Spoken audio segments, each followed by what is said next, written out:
कल शहर में मेला लगने वाला है। राजा के अस्तबल के लिए भी लोग घोड़े खरीदने आएंगे। चलो इन घोड़ों को कल वहीं बेच डालें। बिल्कुल सही कह रहे हो।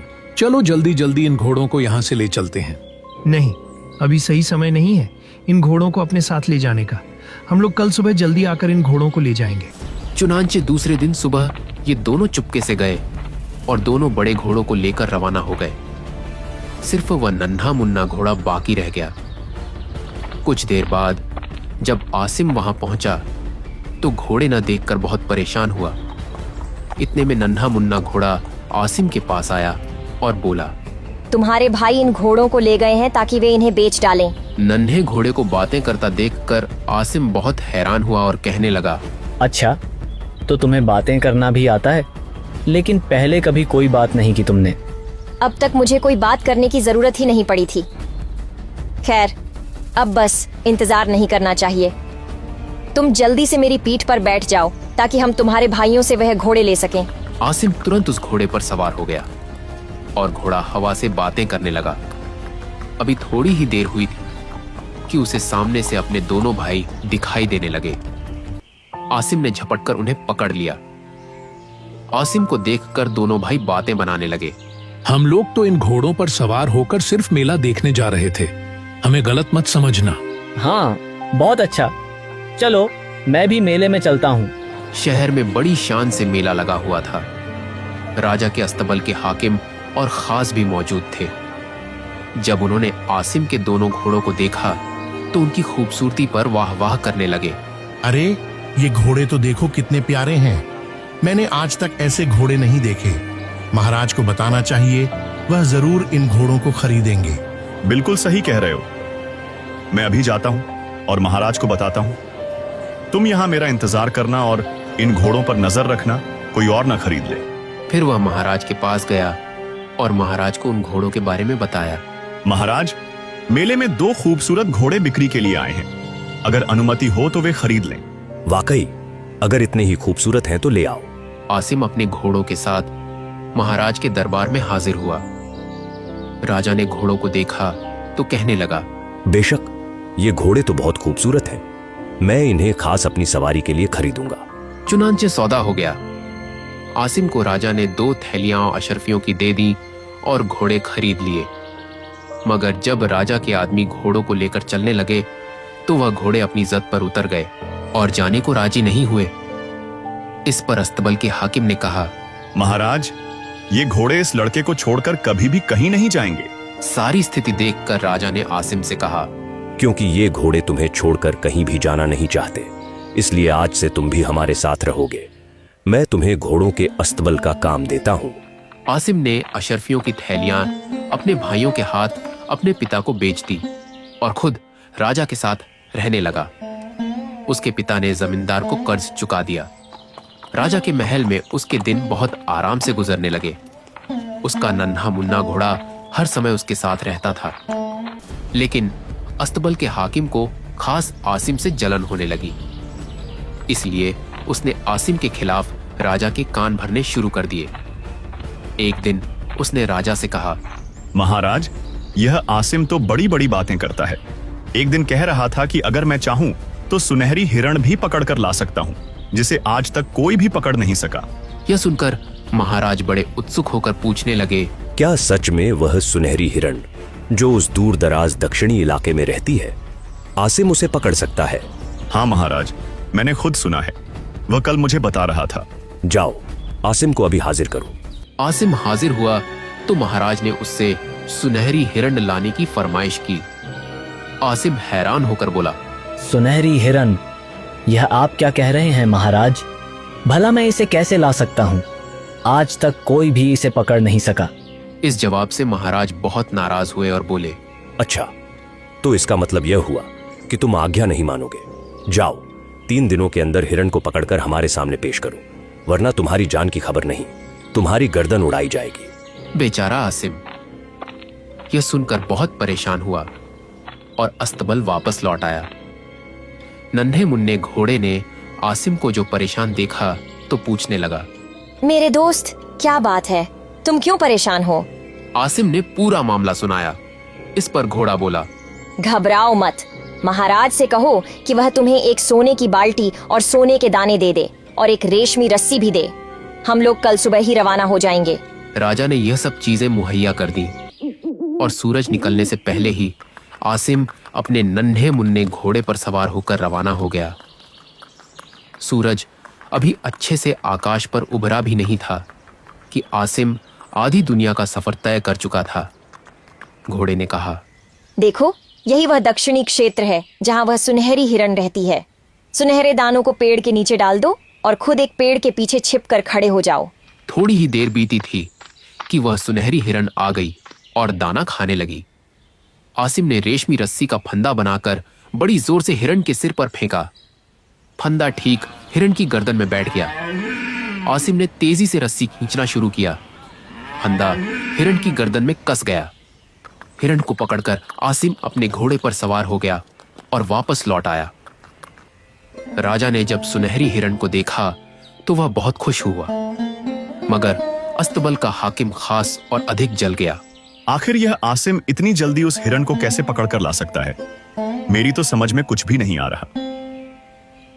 इसी तरह दिन बीतते गए और महाराज का विश्वास आसिम पर बढ़ता गया। लेकिन यह बात अस्तबल के हाकिम को बहुत परेशान कर रही थी। फिर उसने एक दिन महाराज से कहा, हुजूर, यह आसिम तो बड़ी बड़ी बातें करता रहता है। कल कह रहा था कि अगर मैं चाहूं तो उस खूबसूरत राजकुमारी को भी उठा लाऊं जो उस दूर दराज उत्तरी इलाके में रहती है। राजा बड़े उत्साह से बोला, अरे, क्या वही खूबसूरत राजकुमारी जो समुंदर के किनारे नौकाओं में घूमती रहती है? महाराज, वही, उसी की बात कर रहा था आसिम। जाओ, आसिम को अभी बुलाओ। जब आसिम आ गया तो महाराज ने उसे आज्ञा दी कि वह उस राजकुमारी को लेकर आए। महाराज, मैं तो जानता भी नहीं कि राजकुमारी कहाँ रहती है, तो आखिर मैं उसे कैसे ला सकता हूँ? यह सुनकर महाराज को फिर गुस्सा आ गया और वे बोले, इसका यह मतलब हुआ कि तुम यह परेशानी सहन नहीं करोगे। जाओ, 6 दिनों में राजकुमारी को हमारे सामने लाओ, वरना तुम्हारी जान की सुरक्षा नहीं होगी। आसिम फिर परेशान हाल अस्तबल वापस लौट आया। आसिम ने सारी बातें घोड़े को बता दी। यह सब सुनकर घोड़ा बोला, फौरन एक रेशमी तंबू हासिल करो और सोने चांदी के बर्तन और सबसे बेहतरीन खाना सब साथ ले लो। हम लोग सुबह जल्दी रवाना हो जाएंगे। आसिम ने फौरन इन सारी चीजों का बंदोबस्त किया और दूसरे दिन सुबह अपने घोड़े पर रवाना हो गया। घोड़ा सर पर दौड़ता चला जा रहा था। मीलों का फासला सेकंडों में तय हो रहा था। आखिरकार वे समुंदर के किनारे पहुंच गए जहां दुनिया खत्म होती है। घोड़ा यहां रुक गया। आसिम घोड़े से नीचे उतरा। घोड़े ने कहा, अब यहाँ पर तुम अपना तंबू स्थापित करो और वह सोने चांदी के बर्तन इसमें सजा कर रख दो। फिर उन बर्तनों में वह सब स्वादिष्ट खाना रख दो। आसिम ने जब यह सब काम कर लिया तो घोड़ा बोला, अब तुम छिप जाओ और देखते रहो। जब राजकुमारी आ जाए और तंबू में प्रवेश करके खाने में व्यस्त हो जाए तो जाकर उसे पकड़ लेना और मुझे आवाज दे देना। चुनांचे आसिम इंतजार करने लगा और तंबू की आड़ से समुंदर की ओर देखता रहा। थोड़ी ही देर बाद एक नाव नजर आई। नाव किनारे आकर रुक गई और राजकुमारी नाव से उतरकर दौड़ती हुई तंबू की ओर लपकी। राजकुमारी को देखकर आसिम उसके हुस्न से मुरीद हो गया। राजकुमारी तंबू में जाकर खाने में मशगूल थी कि ठीक उसी समय आसिम ने जाकर उसे पकड़ लिया और घोड़े को पुकारने लगा, आ जाओ मेरे नन्हे घोड़े, आ जाओ। राजकुमारी भी चिल्लाने लगी, मुझे छोड़ दो, मुझे क्यों पकड़ रहे हो? इतने में राजकुमारी ने गर्दन घुमाकर जब आसिम का चेहरा देखा तो वो किसी हद तक संतुष्ट हुई और कहने लगी, तुम कौन हो और मुझे क्यों पकड़ रहे हो? मैं तो बस एक बेवकूफ हूँ जिसे लोग आसिम कहते हैं। मैं तुम्हें महाराज के पास ले जाने के लिए आया हूँ। आखिरकार आसिम राजकुमारी को लेकर शाही महल पहुंच गया। राजा राजकुमारी को देखकर बहुत खुश हुआ। ऐसे ही कुछ दिन बीत गए और एक दिन राजा ने उसे शादी के लिए कहा, लेकिन राजकुमारी तैयार नहीं हुई। अगले दिन राजकुमारी ने आसिम से कहा, आसिम, मैं इस महाराज से शादी हरगिज नहीं करूंगी। आसिम ने उसे सांत्वना देते हुए कहा, घबराओ मत राजकुमारी, मैं अभी अपने नन्हे मुन्ने घोड़े से पूछता हूँ, वह जरूर कोई न कोई उपाय निकाल लेगा। राजकुमारी और आसिम घोड़े के पास पहुंचे और सारी बातें घोड़े को सुनाई। घोड़ा बहुत गंभीरता से सारी बातें सुनता रहा और फिर बोला, इस बार तुमने बहुत कठिन समस्या मेरे सामने रख दी है। मैं तुम्हें जो सलाह देता हूँ उसे ध्यान से सुनो और उस पर अमल करो। इसके बाद घोड़े ने चुपके से इन दोनों को कुछ कहा। अगले दिन राजकुमारी राजा के सामने हाजिर हुई और बोली, आपने कहा था कि आपका दिल जवान है, इसलिए अगर आप भी जवान हो जाएं, जितना कि आपका दिल है, तो फिर मैं आपसे शादी कर लूंगी। यह सुनकर राजा कहने लगा, भला इंसान दोबारा जवान कैसे हो सकता है? हुजूर, एक तरीका है। अगर इंसान बकरी के दूध में 1 मिनट के लिए डुबकी लगा ले, तो फिर वह उतना ही जवान हो सकता है जितना कि उसका दिल है। क्या वास्तव में ऐसा हो सकता है? जी हाँ, हमारे देश में तो यह सामान्य नियम है। अब आप खुद ही देख लीजिएगा कि आपका दिल वास्तव में उतना जवान है जितना कि आप कहते हैं। राजा ने तुरंत आदेश दिया कि एक बड़ी सी दीग में बकरी का दूध भरकर पेश किया जाए। सेवक दौड़कर गए और थोड़ी ही देर में एक बड़ी सी दीग बकरी के दूध से भरी हुई ले आए। सभी दरबार में उपस्थित लोग हैरानी से यह तमाशा देख रहे थे। राजा ने दूध में गोता लगाया। राजा का सारा शरीर दूध के अंदर डूब गया। सभी लोग 1 मिनट के अंतराल का इंतजार कर रहे थे, लेकिन 1 मिनट 1 घंटे जैसा लगने लगा। आखिर समय पूरा हुआ। लोग बड़ी तीव्रता से उसे देख रहे थे। दीग से बाहर निकलकर राजा बड़े गर्व से राजकुमारी की तरफ देख रहा था और मुस्कुरा रहा था। दरबार में जो लोग यह देख रहे थे, वे आपस में कानों में बातें करने लगे और कहने लगे, अरे यह राजा तो बिल्कुल भी नहीं बदला।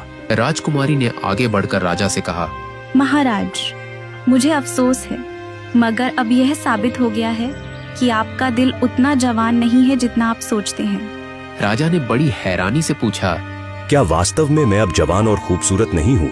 राजकुमारी ने तुरंत झपक कर राजा के सामने आईना पेश कर दिया। आईने में राजा को जब वहीं अपनी बुरी शक्ल दिखी तो वह बड़े दुखी लहजे में बोला, तुम ठीक कहती हो, मैं बहुत बुरा हो चुका हूँ। लेकिन आप इतने भी कमजोर नहीं हैं कि मेरी शादी न करा सके। इस पर राजा ने कहा, हाँ हाँ, मैं अभी इंतजाम कर देता हूँ। ये कहकर राजा ने तुरंत राजकुमारी की शादी आसिम से करा दी और दोनों को बहुत सारे तोहफे दिए। आसिम और राजकुमारी उस नन्हे मुन्ने घोड़े पर सवार होकर राजकुमारी के देश की तरफ रवाना हो गए। रास्ते में कहा, आज हमें यह सारी खुशी उसी जादुई घोड़े की समझदारी की बदौलत मिली है। बकरी के दूध में डुबकी लगाने वाली तरकीब वास्तव में उसने खूब बताई। तो दोस्तों, कैसी लगी आपको हमारी कहानी? कमेंट्स में जरूर बताइए और हमारे चैनल को भी सब्सक्राइब करें। धन्यवाद।